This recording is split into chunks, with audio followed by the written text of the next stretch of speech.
à toutes et à tous. Et c'est encore une joie pour nous. Et j'espère aussi pour vous qu'elle est partagée, d'être ensemble encore une fois dans cette capsule santé. Et de l'autre bout des ondes, comme toujours, Dr Pauline est là. Et sûrement, je vous assure, avec de très bonnes choses pour nous, que Dieu lui a mis à cœur. Alors, je salue Dr Pauline. Bonjour Arsène, bonjour à nos auditeurs. C'est l'Éternel qui nous donne de bonnes choses. Nous ne sommes que ces humbles instruments par lesquels il passe et on lui rend gloire pour tout cela. Et alors, nous allons aller rapidement, nous allons prier pour implorer la puissance de l'Éternel, pour traiter des sujets que nous avons aujourd'hui. Prions. Donc, Père Céleste, Éternel, notre Dieu, en ce moment encore où nous allons commencer, nous implorons ta présence, car ta présence, c'est la vie, et ta présence, c'est l'assurance. Viens que par ton Esprit Saint, tout soit dirigé, et que tous nos auditeurs puissent obtenir gain de cause, réponse à des questions qu'ils ont traînées durant des années, de ce que toi, tu es celui qui connaît mieux qui nous sommes, qui a un avenir et de l'espérance pour nous. Béni sois-tu au nom tout-puissant de Jésus-Christ. Amen. Alors, Dr Pauline, nous avions eu quelques questions que je vous ai fait parvenir. Alors, je crois que vous allez en adresser quelques-uns avant la séance de dimanche. J'avertis déjà nos auditeurs, nos téléspectateurs qui nous écoutent, que les dimanches, dans le groupe, se font des discussions et vous êtes toujours invités à venir y prendre part. Voilà. Bonjour Arsène, une fois de plus et merci. Évidemment, j'ai reçu deux questions relatives, comment dirais-je, aux capsules de la semaine passée. La première portait sur l'insomnie qu'une de nos auditrices ressent. Je ne sais à quelle heure elle rentre pour se coucher, quand est-ce que le sommeil arrive, je ne sais pas. Mais pour répondre à cette question, ça va être une réponse générale parce que l'insomnie dépend de plusieurs facteurs. Et ça prend que j'écoute la personne pour pouvoir situer, aller rechercher la cause de son insomnie. Donc, la cause étant, comment dirais-je, l'insomnie étant multifactorielle, ayant des causes multifactorielles, ça peut dépendre soit du stress que l'on a vécu au niveau du travail, au niveau familial, les relations que nous avons interfamiliales, sociales, tout ça vient impacter sur notre sommeil. Évidemment, le stress. Je sais que dans ce monde, nous les hommes, nous cherchons toujours des solutions à nos problèmes, mais malheureusement, nous n'avons pas la solution à nos problèmes. Seul l'Éternel, notre Créateur, comme Jésus-Christ nous le dit même en Matthieu, il nous dit, venez à moi, vous tous qui êtes fatigués et chargés, afin que je fasse quoi? Je vous donne du repos. Donc, c'est Jésus seul qui est la solution à tous nos problèmes. Je dirais à l'auditrice, quelle que soit l'origine de son insomnie, que moi, je ne connais pas et je souhaite la rencontrer plus tard ou lui parler plus tard. Mais la première des choses est qu'elle mette sa confiance en l'Éternel. Parole d'espérance. Jésus-Christ est notre espérance. Jésus-Christ est la solution à tous nos maux. Qu'elle commence par se confier à l'Éternel et la suite, on verra ce que humainement ou ce que nous pourrons lui donner comme conseil pour pouvoir renverser cette situation. La deuxième question relative au mode de cuisson, disons le matériel de cuisson. Je suis très heureuse que cette question nous revienne parce que la capsule dans laquelle j'avais parlé des gérontotoxines, en fait, je ne les avais pas nommées gérontotoxines, on les appelait les molécules de Maillard ou des molécules qui provoquent du vieillissement prématuré de nos cellules. Donc, scientifiquement, le terme, ce sont des gérontotoxines qui sont liées à nos modes de cuisson et aux ustensiles. Et je me rappelle que j'avais parlé surtout en Afrique, que nous aimons utiliser des ustensiles faits en aluminium. Alors, ce métal, parce qu'on l'utilise tout le temps, à un moment donné, c'est la casserole qui va s'émietter, c'est la cuillère que nous utilisons qui va également s'émietter. Et tous ces morceaux de métal, d'aluminium, vont se retrouver dans notre organisme. Et ça, les métaux lourds ce sont des toxines également, mais qui sont difficiles à chelater. C'est-à-dire que lorsque nous avons des métaux lourds, d'abord, il faut aller apprécier le degré d'intoxication ou de saturation en métaux lourds. Ça prend une analyse spéciale. Maintenant, vu le degré, maintenant pour le chelater, c'est compliqué.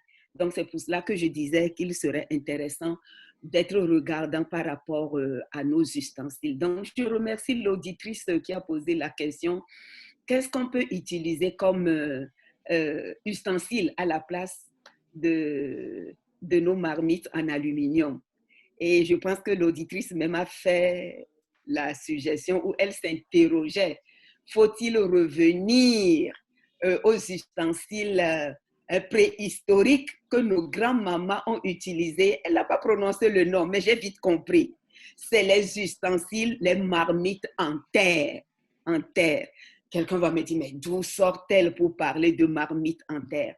Je vous avoue, je ne crée rien, je n'invente rien. Nous le savons tous, nous sommes faits d'argile.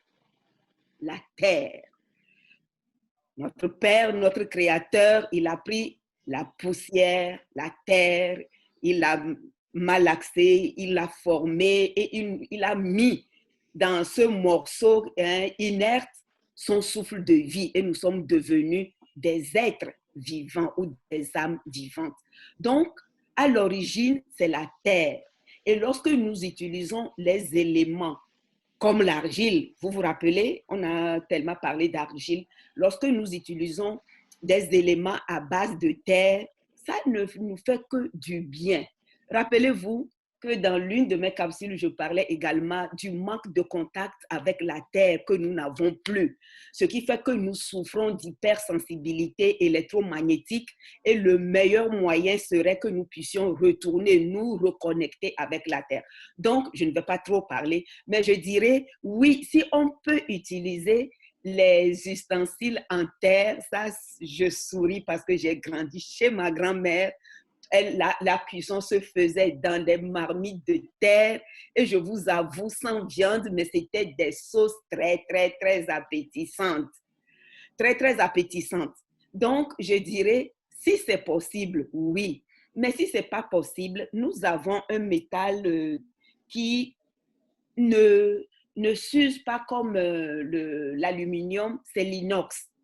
C'est l'inox qu'on retrouve plus dans nos pays occidentaux. Et malheureusement, parce que l'inox, il brûle les aliments, on va mettre, comment dirais-je, un produit malheureusement qui n'est pas bon, c'est le téfal, hein, et qui va aller empêcher que la nourriture brûle. Alors, ce produit, malheureusement, il n'est pas bon pour la santé. Ça fait partie de nos perturbateurs endocriniens dont j'avais parlé plus tôt.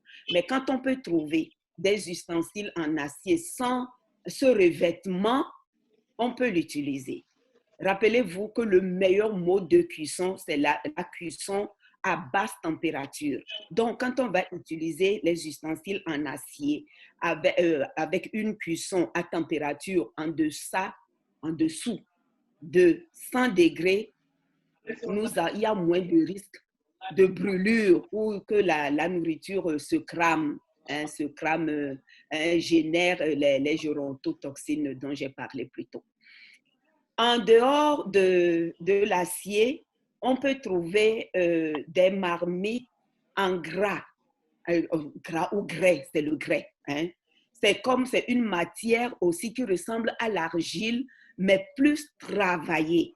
Plus travaillée. On le trouve ici. D'ailleurs, ils sont très, très chers, ces ustensiles de cuisine, parce qu'ils ont l'avantage d'avoir, comment dirais-je, le bien ou les bienfaits de la terre, de l'argile en quelque sorte, mais ils sont plus travaillés que l'argile. Ils sont plus résistants d'ailleurs que l'argile. Ça va conserver, comment dirais-je, la chaleur, ça va faciliter les cuissons.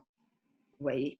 Donc, le mode de cuisson, c'est très, très important, mais si on opte pour les vases de terre, n'oublions pas, c'est très fragile. On aura à les renouveler souvent. Et l'autre problème, on pourra se demander, est-ce que la terre, elle ne va pas s'émietter? Je préfère encore manger de la terre émiettée que de l'aluminium. Vous me comprenez? Oui. Je suis fait de terre, je suis fait de terre. Je préfère encore la terre émiettée que l'aluminium émietté qui sera difficile à chelater, qui va me compliquer la vie. Donc, voilà la réponse que je peux apporter à ces deux questions. Quoique pour la première, si la personne peut m'approcher, je pourrais regarder à titre privé avec elle pour comprendre, pour localiser véritablement son mal et lui faire des suggestions. Aujourd'hui, avec ta permission, Arsène, oui, ça va être la dernière capsule sur les émonctoires, parce qu'aujourd'hui, je vais parler de notre système respiratoire, les poumons, et la peau. Le système respiratoire, surtout les poumons, sont classés parmi les émonctoires. Et pourquoi? Parce que par le système respiratoire, nous éliminons pas mal de choses. Nous allons le voir. Nous allons éliminer le gaz carbonique qui se trouve à l'intérieur de nous par le mouvement de la respiration. L'inhalation, on va inhaler l'oxygène. L'oxygène, cet oxygène va aller alimenter nos cellules.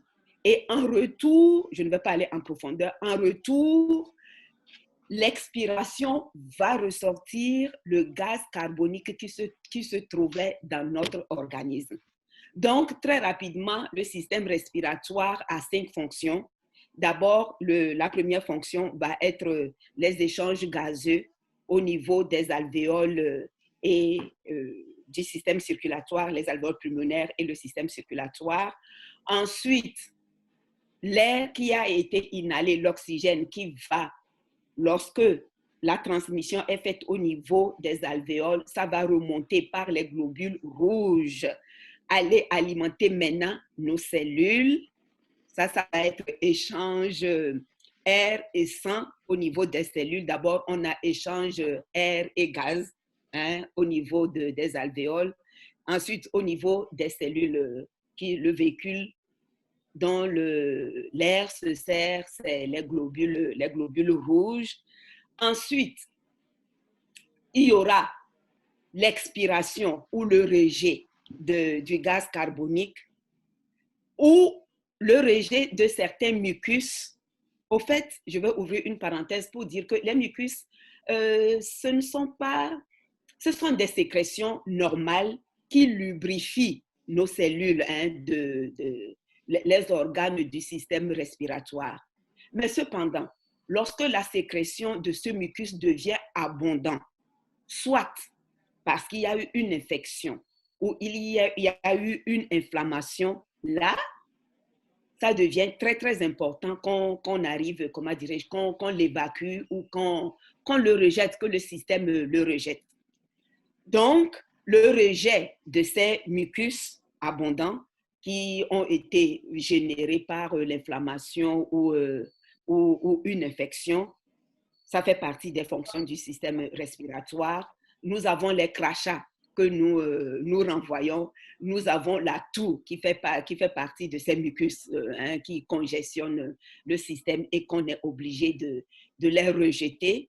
Et enfin, nous avons le système respiratoire qui nous permet de distinguer les odeurs. L'olfactile, c'est le nez, c'est par le nez que nous sentons les odeurs. Et n'oublions pas, dans l'une de mes premières capsules, j'avais parlé du rôle que jouent les poils dans le nez. Parce que, également, le système respiratoire, à travers ces barrières, nous permettent également d'épurer, d'humidifier et de réchauffer tout ce qui passe par nos narines. Donc, ça commence par le nez, ça va aller jusqu'au poumon.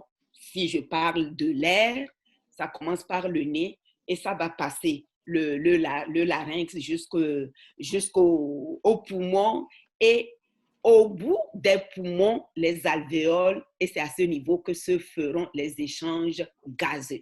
Échange gazeux, ça dit l'oxygène va rentrer et ça va repartir avec le gaz carbonique qui sera rejeté à l'extérieur.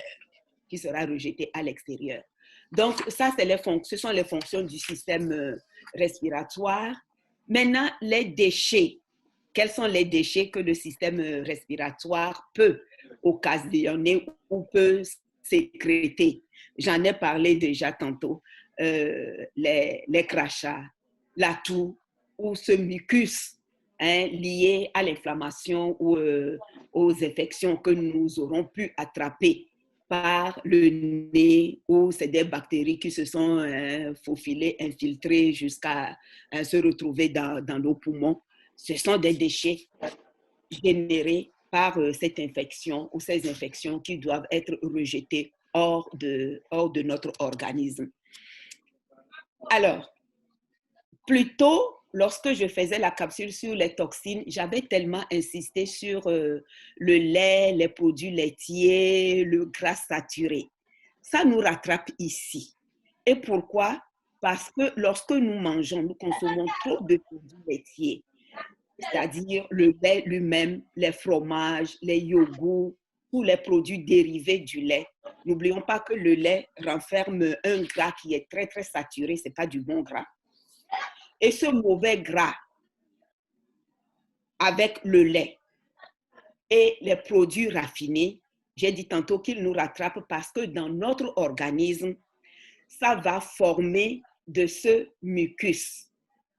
Et on appelle cela, ce sont des toxines qu'on appelle de la colle. On les qualifie de colle parce qu'ils sont produits par les produits laitiers, ils sont produits par le gras saturé. Donc, quelqu'un qui aime trop boire le lait et qui mange les produits laitiers, ce n'est pas étonnant que cette personne ait souvent des, comment dirais-je, du mucus à rejeter. Ce n'est pas surprenant. Donc, la première des choses que nous faisons, je dis souvent qu'en naturopathie, connaître les causes du mal et les renverser, s'ensuit la guérison.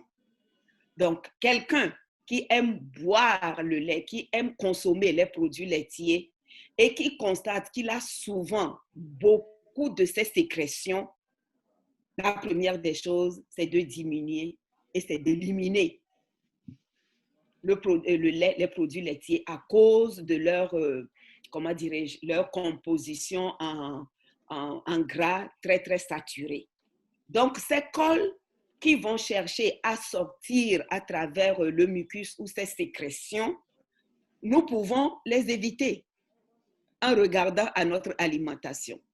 Donc, il n'y a pas que ces mucus, il n'y a pas que ces cols, il peut y avoir de l'alcool qui peut remonter à nos narines. Il peut y avoir certains médicaments et ces acides gras dont je viens de parler que nous sommes malheureusement amenés à rejeter à travers nos fosses nasales ou à travers les sécrétions qui se font dans notre système respiratoire. Alors, quand ces sécrétions se font, qu'est-ce qu'il faut faire? Le système respiratoire, c'est un émonctoire et la capsule vise à laver ou à aider ces émonctoires afin qu'ils ne s'encrassent pas ou qu'ils s'encrassent le moins possible. L'idéal est qu'il n'y ait pas d'encrassement de nos émonctoires. Donc, il faut stimuler, il faut fortifier nos émonctoires, il faut leur donner un coup de pouce afin qu'ils puissent eux-mêmes s'auto-nettoyer pour ne pas s'encrasser et afin de pouvoir jouer convenablement leur rôle d'épuration. Donc, pour aider le système respiratoire, nous avons habituellement les plantes, mais avant d'en arriver à la phytothérapie, je dirais que la première des choses, c'est d'éviter la pollution, qu'elle soit la pollution de l'air, et je vais insister sur le tabagisme. Le tabagisme, nous avons deux sortes de tabagisme. Il y a le tabagisme actif et passif. Actif, quand on s'y donne. Et je ne sais pas si vous le savez, dans une cigarette, quand on fume, même pas, une cigarette renferme plus de 4000 substances toxiques. Et sur ces 4000 substances toxiques, il y a au moins 40 qui sont cancérigènes. 40 qui sont cancérigènes. J'ai pris un graphique, je vais très rapidement vous citer les produits qu'on peut retrouver dans une cigarette. On peut retrouver de l'acide cyanhydrique, on peut retrouver de l'acétone, du phosphore, du méthanol, du goudron, du formaldéhyde, de la nephtaline, de la nicotine, du cadmium. Cadmium, c'est un métal lourd, du monoxyde de carbone, de la chlorure de vinyle. Le plomb, c'est également un métal lourd. On peut trouver de la cire d'abeille, de l'ammoniac. J'ai souvent parlé de l'ammoniac, ce gaz soufré qui est produit lorsque nous consommons des protéines animales. Donc, on retrouve de l'ammoniac et je dis souvent, c'est scientifiquement vérifié, l'ammoniac, ça va impacter sur nos reins, ça va impacter sur notre cerveau. Donc, on va retrouver de l'ammoniac dans la cigarette. On va trouver du lac. On va trouver du térébenthine. Le lac, c'est ce produit que les femmes utilisent quand elles vont au salon pour garder les cheveux fixes, que les cheveux ne s'envolent pas au vent. Donc, c'est ça le lac. On va retrouver ça dans la cigarette. On va retrouver de l'arsenic. Vous m'entendez ça, Arsène? Oui. De l'arsenic. On retrouve du butane. On retrouve du polonium 210. Le polonium. On utilise le polonium. C'est un poison hyper virulent. Le DDT, inimaginable, hein? Et le zinel. Alors, tous ces produits chimiques qu'on retrouve dans une seule cigarette. Les plombs, je dis les plombs, les métaux lourds, on n'en parle pas. Ça fait plus de 6 métaux lourds que je retrouve dans une cigarette. Sans compter le polonium 210, sans compter l'ammoniac, sans compter le goudron. Le goudron, vous savez, le goudron, c'est ce qu'on utilise pour asphalter les rues. Le goudron, donc on retrouve le goudron dans la cigarette, le cadmium, le plomb. Donc, une cigarette, voilà tout ce qu'on retrouve comme produit toxique et très nocif dans la cigarette. Donc, j'ai dit, la première des choses pour aider notre système respiratoire, c'est d'éliminer le tabagisme actif et passif. Actif, pour ceux-là qui fument, il faut qu'ils cherchent des moyens à s'en débarrasser. Je sais que ce n'est pas facile parce qu'il y a un produit dans la cigarette qu'on appelle la nicotine. La nicotine, elle n'est là que pour causer la dépendance. Quand tu fumes la cigarette une fois, la nicotine fera que tu deviendras esclave. Ça va devenir une addiction. C'est ce que la nicotine fait dans la cigarette. Je sais que ce n'est pas évident, mais par la grâce de Dieu, on arrive toujours, car rien n'est impossible à l'Éternel. On lui demande, je suis devenu addict de la cigarette, Seigneur, aide-moi, il le fera. Parce que son souhait, c'est que nous soyons en santé. Il le fera. Donc, pour ceux qui sont des fumeurs, oui, ceux qui sont des fumeurs, le tabagisme actif, demandez la grâce de Dieu, il le fera. Le tabagisme passif, c'est la fumée secondaire. Je n'ai pas fumé, mais je suis exposée parce que j'aime mon voisin qui fume, j'aime mon père qui fume, j'aime ma mère qui fume, ou je fréquente des amis, ou je suis dans un milieu où je suis entourée de fumeurs actifs. Donc, la fumée secondaire, scientifiquement prouvée, qu'elle est aussi nocive que la fumée primaire. Donc, pour aider nos poumons, la première des choses serait qu'on élimine, qu'on évite le tabagisme. Quand on aura éliminé, parce que c'est le plus grand polluant là, évidemment, en dehors du tabac, il y a d'autres substances qu'on connaît, de drogue, il faut les éliminer parce qu'ils ne nous font pas du bien. Tous ces excitants, ils ne nous font pas du bien. Alors, quand on aura éliminé le tabagisme, on pourra boire beaucoup d'eau parce qu'en buvant l'eau, ça va permettre à nos poumons, ça va aller laver nos poumons, laver le sang de toutes ces toxines. Donc, beaucoup boire. Et lorsqu'on est encombré, c'est-à-dire il y a eu beaucoup de sécrétions qui encombrent soit le nez, les voies respiratoires, les poumons, les bronches, là, soit on va consulter. Lorsque l'émission ou la sécrétion, dépendamment de la couleur, évidemment, lorsque la couleur de notre toux, par exemple, est verdâtre ou jaunâtre, là, on suspecte une infection. Donc, ça nécessite une consultation pour qu'on regarde est-ce qu'il faille vous mettre sous antibio ou quoi.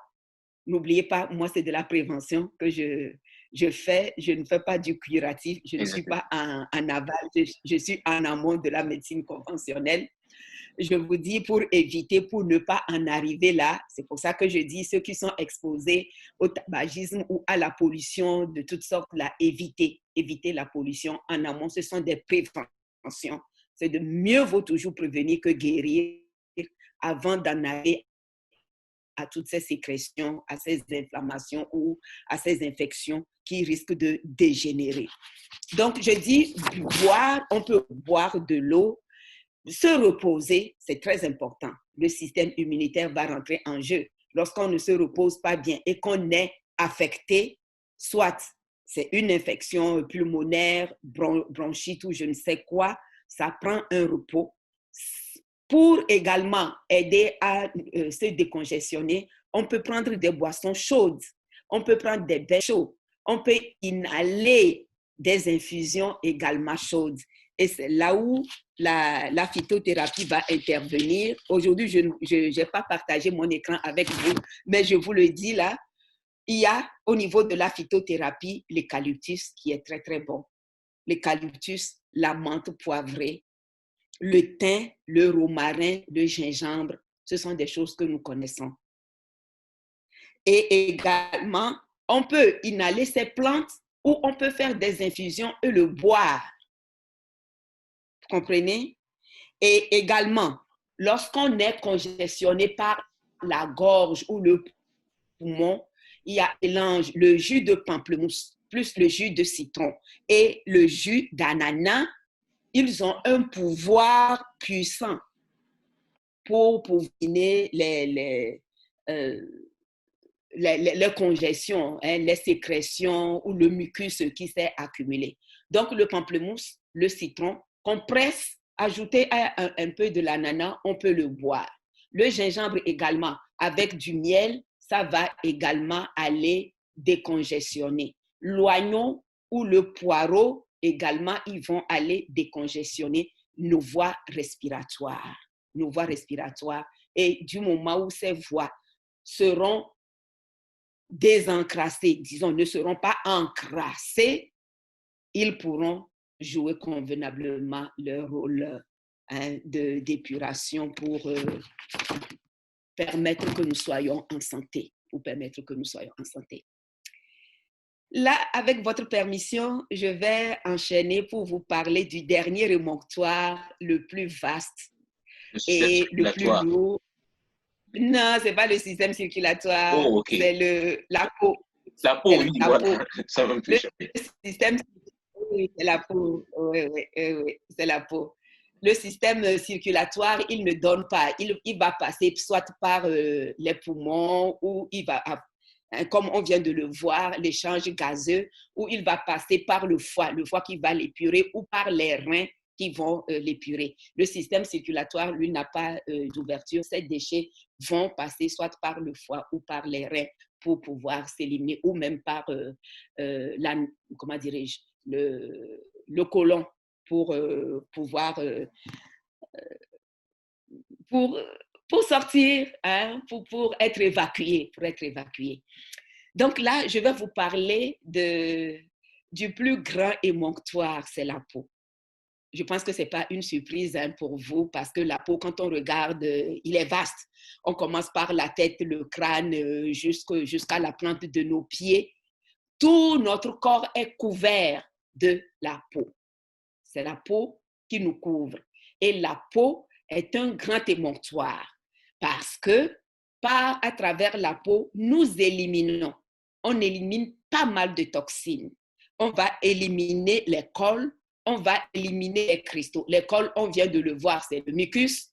Et les cristaux, c'est la sueur où la semaine passée, nous avions vu au niveau du rein que le rein émettait de l'urée, de la créatinine.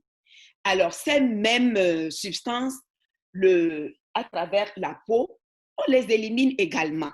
On les élimine également. Donc, c'est très important de savoir comment est-ce que ça fonctionne. Donc, nous savons tous, la science nous apprend que la peau, je vais vous donner les dimensions de la peau, je l'ai retenu quelque part. La peau, elle a une surface de 1,8 mètre carré et elle pèse environ 4 kilos. Wow, wow. 1,8 mètre carré. C'est beaucoup, c'est Oui, étendu là, oui, mètre carré. C'est pour ça bien. qu'on l'appelle les montoirs le plus étendu et le plus lourd. 4 kilos, c'est Et beaucoup pour là. des personnes C'est plus beaucoup. imposantes, Donc, ça va atteindre un peu plus. imaginez, voilà, plus robuste, plus élancé, ben, ça va être plus que ça, Donc, c'est le montoire le plus vaste qui est composé, la peau est composée de l'épiderme, du derme et de l'hypoderme. L'hypoderme, nous le connaissons tous. La chose intéressante, la fonction d'épuration se fait au niveau du derme. C'est au niveau du derme et de deux façons. Parce qu'au niveau du derme, la couverture, c'est l'épiderme. Au niveau du derme, nous avons deux sécrétions qui peuvent se faire. C'est les glandes sébacées qui vont éliminer les cols à travers quoi? Le sébum. Hein, on va avoir une peau grasse, une peau pleine de, je ne sais pas, d'acné ou je ne sais quoi, c'est l'épuration des toxines qui se font normalement. Et j'ai dit tantôt, les cols, n'oublions pas, on l'a dit tantôt, que les cols viennent du lait, des produits laitiers, des produits raffinés. Vous voyez? Et moi, dans mes consultations, surtout les jeunes à l'âge ado, ça vient avec des visages pleins d'acné, ils ont la peau très, très grasse. Oui, c'est un signe qui marque le passage de l'enfance à l'âge adulte. Bon, l'adolescence, c'est cet âge qui est situé entre ces deux tranches. Évidemment, il y a beaucoup de modifications qui se font. Mais on constate également qu'à cet âge, les enfants, surtout en Occident, qui consomment beaucoup de lait en Occident, ils en consomment beaucoup de lait de vache. Je ne parle pas de lait végétal, le lait de vache. Donc, ils se ramassent avec beaucoup d'acné, beaucoup de sécrétions de sébum. Et je dis, éliminez le lait, éliminez les produits laitiers et les cols, disons, hein, ces toxines que la peau rejette à travers les glandes sébacées, ça va s'arrêter. Donc, en dehors des glandes sébacées, nous avons des glandes sudoripares aussi. On entend par sudoripare la sueur qui va sortir. Donc, j'ai dit tantôt, la peau va éliminer par la sueur et par le sébum, le gras qui va sortir de notre corps. Lorsque ces toxines, soit qu'elles soient d'origine cristal ou de colle, nous devons aider la peau à les éliminer. En quoi faisant? Nous devons nous laver régulièrement, chercher à ouvrir nos pores afin qu'il s'agisse des cols, c'est-à-dire le sébum, le gras, qu'il puisse sortir facilement, ou si c'est de la sueur, qu'il puisse également s'éliminer facilement. Donc, cela prend qu'on gomme la peau de temps en temps avec une matière un filet un peu rugueux, juste pour frotter. Mais je ne vous dis pas de frotter jusqu'à vous blesser, non. Quelqu'un qui a l'habitude de se laver quotidiennement avec une bonne éponge, ça va, c'est largement suffisant. Il faut également aider la peau à éliminer en étant actif. Pratiquez le sport. Vous allez le constater que lorsqu'on est en mouvement, n'oublions pas que le mouvement, c'est la vie. Lorsqu'on est en mouvement, on transpire. Et la transpiration, c'est des toxines qu'on élimine. C'est très bon également. Une autre manière, c'est le sauna naturel. Le sauna naturel, c'est la fumigation, peut-être c'est encore compliqué, mais en Afrique, c'est le fait de se couvrir d'eau chaude. En Afrique, nous utilisons ce moyen lorsqu'on souffre souvent de palu. On va aller chercher comme les herbes comme le quinqueliba, on va chercher les herbes comme l'arbre, le quinine, hein, et on va faire des infusions et on se couvre et on inhale. Le fait de se couvrir et d'inhaler cette infusion chaude, ça nous permet d'éliminer, c'est-à-dire on transpire à grosses gouttes. Et le fait de transpirer, c'est l'élimination, c'est une autre manière d'éliminer nos toxines. Donc, ça s'appelle le sauna naturel. Bon, en Occident, le sauna, c'est une petite chambre chauffée. Là, vous rentrez, vous passez 30 minutes là, vous suez de tout votre corps. Vous suez. Vous suez. Quand vous sortez là, ben, vous êtes bien avec un bain froid après le sauna. Ça fait du bien. Mais comme nous n'avons pas le sauna, à l'intérieur de nos maisons, nous pouvons nous-mêmes prendre de ces bains. Et moi, je le prends pendant ce temps de confinement et de COVID. Je le fais une fois par semaine. Ça me permet d'éliminer à travers mes pores et je me sens bien. Je me sens bien. Donc, ça rentre également dans l'hydrothérapie. C'est de l'eau chaude, ensuite suivi d'un bain froid. Le choc thermique, ça nous aide également à être en santé. Donc, voilà ce que j'avais au niveau de l'émonctoire de la peau. Donc, j'ai parlé de la friction avec une éponge ou un gant en craie, l'exercice physique, les enveloppements chauds ou la fumigation ou le soma naturel. Voilà ce que j'avais sur les émonctoires. Aujourd'hui, ça met fin à la série sur les émonctoires et je pense que nous sommes assez outillés pour pouvoir fortifier nos émonctoires afin de les aider à travailler convenablement, à épurer et à éliminer les toxines. N'oublions pas que c'est lorsque les toxines restent en dedans de nous, dépasser un certain seuil, que la maladie s'installe. Mais du moment où nous aidons nos émonctoires à travailler convenablement, nous aurons un organisme sain, nous aurons un terrain sain et nous pourrons jouir d'une santé. N'oublions pas, en naturopathie, nous disons que ce n'est pas le microbe, ce n'est pas la bactérie, ce n'est pas le virus, mais c'est le terrain. C'est le terrain. C'est le terrain. Alors, qu'est-ce que nous avons? Est-ce qu'on a un terrain sain ou on a un terrain vicié, un terrain vulnérable? Donc, je prie le Seigneur pour qu'il nous donne la capacité de pouvoir procéder à des réformes. Parce que le tout n'est pas d'écouter, mais le tout, c'est d'appliquer. C'est de mettre en action ce que nous apprenons. Donc, que le Seigneur nous y aide à procéder à des réformes, à prendre soin de nos émonctoires, afin que eux aussi, en retour, ils accomplissent convenablement leurs fonctions. Et comme le dira quelqu'un, ce n'est pas facile de débuter une chose. Il faudra poser la première pierre. Ensuite, la seconde. Et petit à petit, persévérer jusqu'à terminer. Aujourd'hui, nous terminons cette série sur les émonctoires et je crois que ça a été d'un grand soutien pour nous. Et nous avons appris beaucoup de choses sur comment aider ces émonctoires qui ont pour mission de pouvoir, voilà, faire sortir tout ce qu'il y a comme toxines, tout ce qui, s'il restait dans notre corps, causerait des maladies. Et comme vous aviez déjà dit, pouvez-vous, docteur Pauline, prier pour nous, pour que Dieu puisse nous donner la force de pouvoir mettre cela en pratique. Éternel notre Père, nous te disons encore merci. Merci de ce que tu nous as permis de partager tes conseils. Tu veux, Éternel, que nous jouissions d'une santé parfaite. Tu voudrais, Éternel, que notre corps, qui est le temple de ton esprit, soit saint. C'est pour cela que jour après jour, tu nous prodigues des conseils. Mais de nous-mêmes, nous ne sommes pas capables de les appliquer. C'est pour cela que, Père, nous revenons toujours à toi pour te demander de nous accorder le vouloir et le faire selon ton bon plaisir.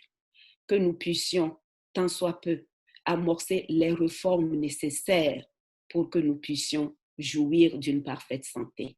Nous comptons sur toi, Père.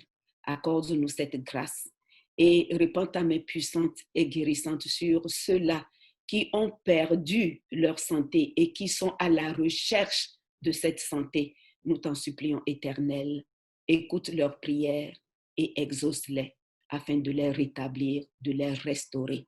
C'est au nom de Jésus, notre Sauveur, que nous t'avons prié. Amen. C'est dans ce nom que nous vous souhaitons une agréable suite de journée, une excellente semaine. Que Dieu vous bénisse. Amen. Amen. Amen.